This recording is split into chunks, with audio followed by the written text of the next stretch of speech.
thầu nhá. Thầu chứ. Có thầu. Chưa. Con.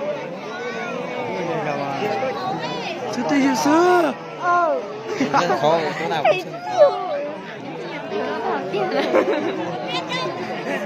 thấy không đâu mà. Hoặc là cái gì thôi đâu mà.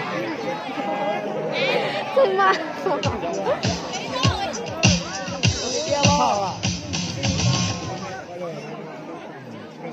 Có thống là muốn phá thống đó. Phá thống nhau thôi.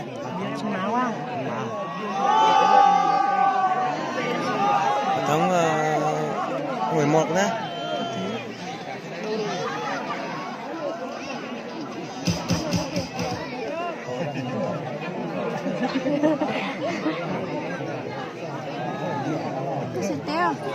Đi vào nó, mà tao đi nhớ là nó.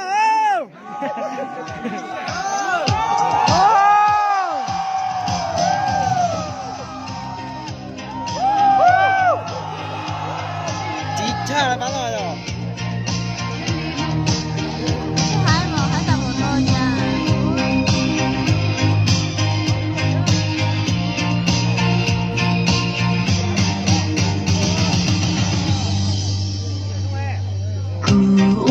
rộn rau có chi dân lý đâu có nặng trong vườn có cái sai muôn đi chỉ có nó khi sao đã chi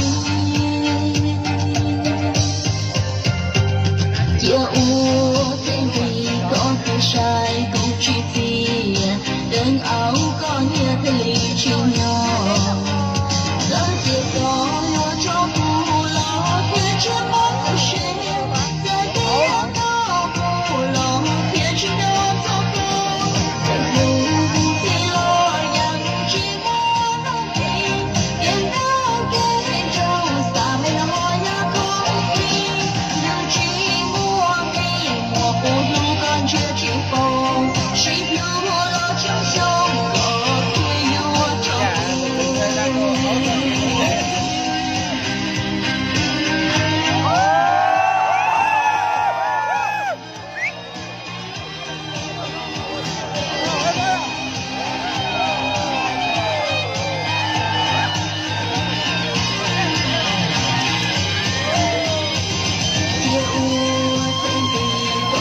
sai cũng chỉ vì đàn áo có nghe thấy chỉ nhỏ đã tiếc có yêu cho cô lo phía trước mắt chỉ rồi tiếc nó cô lo phía trước mắt cho cô giấc mơ thì lo yang chỉ muốn nó ngày cao cái trong xa mây nó ya con đi chỉ muốn đi mùa phố du con chưa chỉ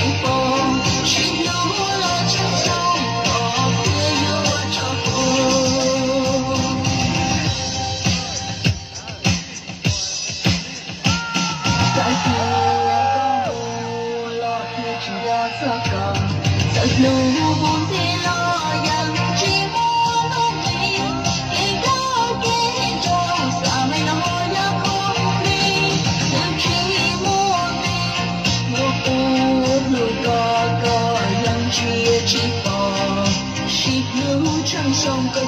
hấp dẫn.